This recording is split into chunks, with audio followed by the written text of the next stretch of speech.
चुनाव में टिकट की दावेदारी को लेकर बीजेपी के शीर्ष नेतृत्व का एक रणनीतिक फैसला इन दोनों पार्टी पदाधिकारियों के लिए परेशानी का सबब बना हुआ है। नेतृत्व ने पदाधिकारियों के सामने टिकट के लिए दावेदारी से पहले पद छोड़ने की शर्त रख दी है। ऐसे में उनके सामने राह चुनने का संकट खड़ा हो गया है।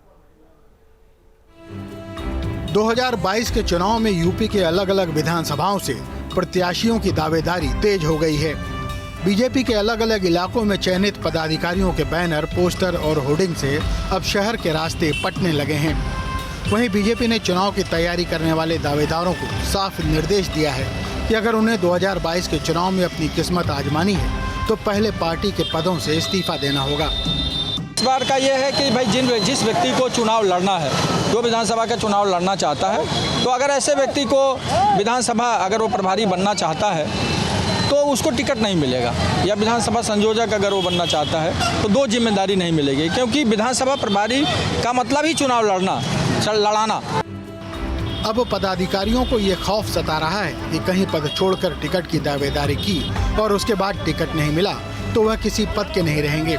इसका रिहर्सल पार्टी ने पंचायत चुनाव के दौरान ही कर लिया था, जिसे अब पूरी तरह लागू करने की तैयारी है। देखिए, जैसे जो विधानसभा प्रभारी और संयोजक बनने के लिए केवल ऐसे ही आता है कि जैसे विधानसभा प्रभारी बनाया जा रहा है, लगभग बन चुके हैं हमारे गोरखपुर क्षेत्र में, विधानसभा संयोजक भी बन गए हैं। तो अब उसमें से अगर कोई व्यक्ति चुनाव लड़ना चाहता है तो अगर वो पहले से बता दे रहा है कि भाई हम चुनाव लड़ना चाहते हैं तो उसको ये जिम्मेदारी से मुक्त कर दिया जाएगा। बीजेपी के संगठन महामंत्री सुनील बंसल ने पूरे प्रदेश के पदाधिकारियों को ये निर्देश दिया है। कार्यकर्ताओं को पहले ही यह तय कर लेना होगा कि उन्हें चुनाव के दौरान संगठन में रहकर पार्टी को मजबूत करना है या फिर प्रत्याशी बनकर मैदान में उतरना है। लेकिन पार्टी का ये फैसला पदाधिकारियों के लिए एक नई मुश्किल लेकर आया है। गोरखपुर से दीपक श्रीवास्तव, न्यूज स्टेट।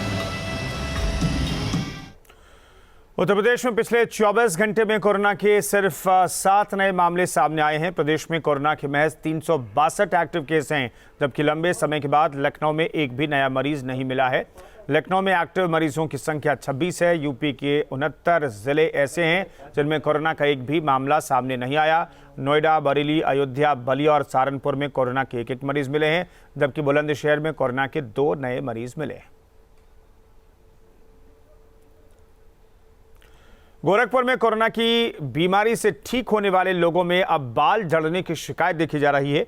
डॉक्टरों के पास ऐसे कई केस आ रहे हैं जो अप्रैल मई में कोरोना पीड़ित हुए थे और अब बाल झड़ने की समस्या से ज़्यादा परेशान हैं। कुछ लोगों के लिए समस्या इतनी बढ़ गई है कि डॉक्टरों के इलाज और हेयर ट्रीटमेंट कराने के बाद भी बाल झड़ने की समस्या खत्म नहीं हुई है। हेयर स्पा सैलून में भी आने वाले कस्टमर ये शिकायत कर रहे हैं। हर दूसरा कस्टमर बाल की समस्या से परेशान है। स्पेशलिस्टों का कहना है कि इम्यूनिटी कमज़ोर होने के कारण ही ऐसे लोग अटैक कर रहे हैं।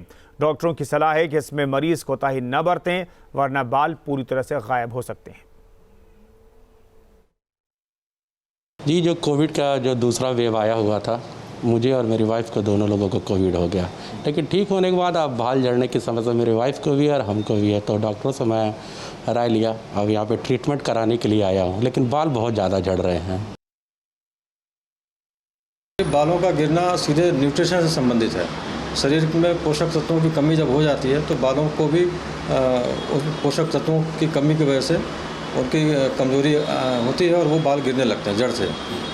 तो ऐसी स्थिति में बहुत ही कॉमन एक सलाह होती है सबको, सामान्य सलाह कि खान पान पर ध्यान दें।